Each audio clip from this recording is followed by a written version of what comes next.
নমস্কার বন্ধুরা, মমতা রান্নাঘরে আজকের রেসিপি দুর্দান্ত স্বাদের মুচমুচে আলুর চপ।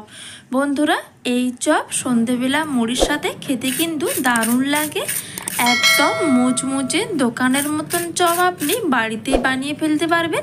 এই রকম গরম গরম মুচমুচে চপ সন্ধেবেলায় মুড়ির সাথে থাকলে কিন্তু একদম জমে যাবে। বন্ধুরা, এই রেসিপিটা দেখলে আর কিন্তু বাইরে দোকান থেকে চপ কিনে খেতে হবে না, বাড়িতে যখন খুশি বানাতে পারবেন। সাথে একই আলুর পুর দিয়ে আমি সিঙ্গাড়া রেসিপি বানিয়ে দেখাবো। একদম দোকানের মতো আলুর সিঙ্গাড়া আপনি ঘরে খুব সহজে মাত্র 10 মিনিটের মধ্যে অনেকগুলো বানিয়ে নিতে পারবেন।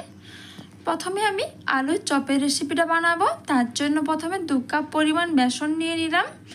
এরপর আমি অ্যাড করে দিচ্ছি এখানে 2 চামচ পরিমাণ চালের গুঁড়ো, আর দিয়ে দিচ্ছি পরিমাণ মতো লবণ, দিয়ে দেব হাফ চামচ হলুদের গুঁড়ো, হাফ চামচ লঙ্কার গুঁড়ো, আর সামান্য পরিমাণে গরম মশলার গুঁড়ো দিয়ে সব কিছু ভালোভাবে একটু প্রথমে মিশিয়ে নিচ্ছি। এরপর অল্প অল্প জল দিয়ে একটা ব্যাটার বানিয়ে নেব। বন্ধুরা, প্রথম থেকে শেষ অবধি পুরো রেসিপি দেখবেন, তাহলে কিন্তু একদম পারফেক্টভাবে বাড়িতে বানাতে পারবেন। অবশ্যই আপনাদের কিন্তু রেসিপিগুলো খুবই ভালো লাগবে, এবং ভালো লাগলে অবশ্যই কিন্তু লাইক, কমেন্ট এবং শেয়ার করবেন। আমার চ্যানেলে যারা প্রথম এসেছেন অবশ্যই চ্যানেলটাকে সাবস্ক্রাইব করে রাখবেন আরও নিত্য নতুন রেসিপি পাওয়ার জন্য। বন্ধুরা, বেসনটাকে খুব ভালোভাবে আমি গুলিয়ে নিয়ে এবার 5 মিনিটের জন্য ঢাকনা দিয়ে রেখে এদিকে আমি আলুর পুরটা বানিয়ে নেব। তার জন্য আমি প্রেসার কুকারে 2টো বড় সাইজের আলু সেদ্ধ করে নিয়েছি। এবারে আলুটাকে আমি হাত দিয়ে ছাড়ানো যাচ্ছে না, খুবই গরম কিন্তু। এবারে আমি একটা ম্যাশার দিয়ে আলুটাকে একটু ম্যাশ করে নিচ্ছি। আলুটা এইভাবে একটু হালকা ম্যাশ করে নিলে ঠান্ডা হয়ে যাবে চটজলদি, এবং এরপরে কিন্তু আলুর খোসাগুলো আমি ছাড়িয়ে নিচ্ছি। বন্ধুরা, এবারে আমি আলুর পুরের জন্য কড়াইতে দিয়ে দিলাম সর্ষের তেল, সামান্য পরিমাণ জিরে দিয়ে দিলাম। এবার জিরেটা লাল হয়ে এলে দিয়ে দিচ্ছি আমি আদা, আর দিয়ে দিলাম রসুন। এখানে আমি গ্রেট করে রাখা আদা রসুন ব্যবহার করেছি হাফ চামচ। এরপর আমি ম্যাশ করে রাখা আলু দিয়ে ভালোভাবে একটু আলুর সাথে আদা এবং রসুনটাকে মিশিয়ে নিচ্ছি একটু ভাজা ভাজা করে। হাফ চামচ পরিমাণ দিয়ে দিলাম হলুদের গুঁড়ো, হাফ চামচ পরিমাণ লঙ্কার গুঁড়ো, আর দিয়ে দিলাম হাফ চামচ পরিমাণে ভাজা জিরের গুঁড়ো, সাথে কাঁচা লঙ্কা ও কুচনো ধনে পাতা ও পরিমাণ মতো লবণ দিয়ে আবারও ভালোভাবে একটু মিশিয়ে নিচ্ছি। বন্ধুরা, একদম সহজভাবে আলুর চপ এবং সিঙ্গাড়া রেসিপিটা শেয়ার করছি আপনাদের সাথে। আশা করি আপনাদের খুবই ভালো লাগবে। এবং সাথে দিয়ে দিলাম কয়েকটা ভাজা বাদাম। ব্যাস, পুরটা আমাদের রেডি হয়ে গেছে। এবার আমি একটা পাত্রে পুরটাকে হালকা ঠান্ডা করে নেব। এদিকে বেসনের ব্যাটারের ঢাকনাটা খুলে বেসনের ব্যাটারের মধ্যে আমি দিয়ে দিচ্ছি 2 চিমটি পরিমাণ বেকিং সোডা বা খাবার সোডা। ব্যাস, ভালোভাবে একটু আবারও মিশিয়ে নিচ্ছি। ব্যাটারের ঘনত্বটা দেখে আপনারা বুঝতেই পারছেন যে এইরকম একটা ঘনত্বের ব্যাটার বানাতে হবে। এবার চপ ভাজার জন্য আমি আগে থেকে তেল গরম করতে বসিয়ে দিচ্ছি। এদিকে আলুর পুরটা হালকা ঠান্ডা হয়ে গেছে। এবার আমি প্রথমে হাতের মধ্যে গোল করে এইভাবে হাতের সাহায্যে চ্যাপ্টা করে নিয়েছি। এবারে আমি বেসনের মধ্যে দেব আলুর পুরটা।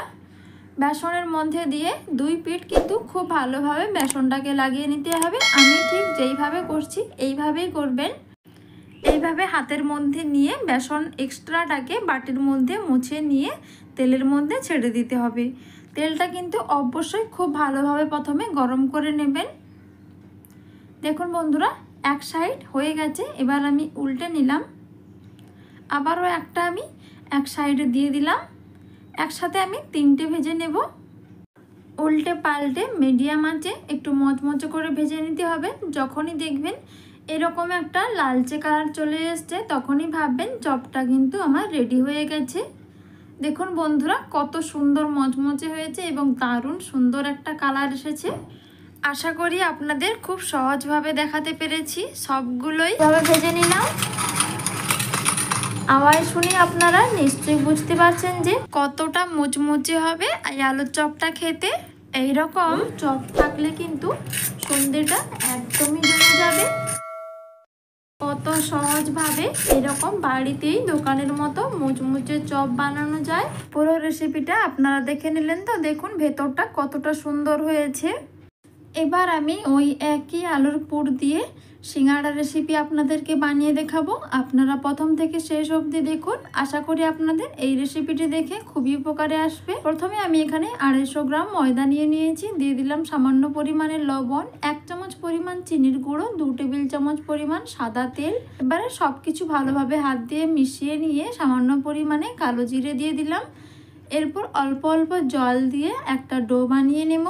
বন্ধুরা, এই সিঙ্গাড়া রেসিপিটি দেখার পর আর কিন্তু দোকান থেকে সিঙ্গাড়া কিনে খেতে ইচ্ছে করবে না। দেখুন বন্ধুরা, যেরকম আমরা রুটি পরোটার ডো বানাই তার থেকে একটু শক্ত করে ডোটা বানিয়ে নিয়েছি। এবারে আমি 5 মিনিটের জন্য রেস্টে রেখে দিয়েছিলাম। 5 মিনিট পর আর একটু মেখে নিয়ে এইভাবে দুটো লেচিতে ভাগ করে নিয়েছি সামান্য পরিমাণে ময়দা দিয়ে। এবার আমি রুটির মতন গোল করে বেলে নেব। বন্ধুরা দেখুন, বেলে নেওয়া হয়ে গেছে। এইভাবে চাকু দিয়ে আমি কোনাকুনিভাবে কেটে নিচ্ছি। ভালো করে আপনারা লক্ষ্য করুন, রুটিটাকে আমি 8 ভাগ করে নিয়েছি। এইবারে আমি প্রত্যেকটা ভাগে ওই একই আলুর পুর দিয়ে দিচ্ছি। সামান্য পরিমাণে চারধারটা একটু জল লাগিয়ে নিতে হবে যাতে মোড়ার পর খুলে না যায়। এবার দেখুন বন্ধুরা, দুটো সাইড এইভাবে হালকা হাতে চেপে দেব। এরপর যে ওপর লম্বা সাইডটা আছে এইভাবে নিচের দিকে নামিয়ে খুব ভালোভাবে হাত দিয়ে একটু হালকা হাতে প্রেস করে নেব। যেহেতু জল দেওয়া আছে তাই খুব ভালোভাবে কিন্তু এগুলো লেগে যাবে, একটুও খুলে যাবে না। দেখুন কত সহজভাবে একটা সিঙ্গাড়া রেডি হয়ে গেছে। আবারও একটা আমি আপনাদেরকে বানিয়ে দেখাচ্ছি। আপনারা খুব ভালোভাবে লক্ষ্য করুন বন্ধুরা, এইভাবে কিন্তু বাড়িতে খুব সহজভাবে বানিয়ে নিতে পারবেন।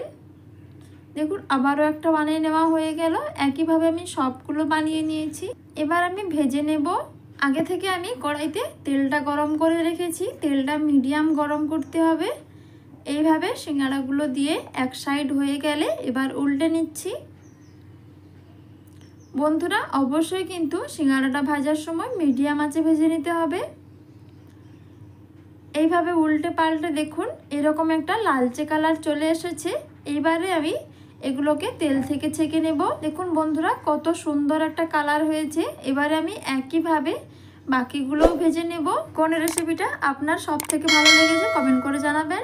তাহলে বন্ধুরা দেখে নিলেন তো কত সহজভাবে একই পুর দিয়ে আমি দুটো রেসিপি বানিয়ে দেখালাম। তাহলে বন্ধুরা রেসিপি দুটো ভালো লাগলে লাইক শেয়ার করবেন। আজকের মতো টাটা।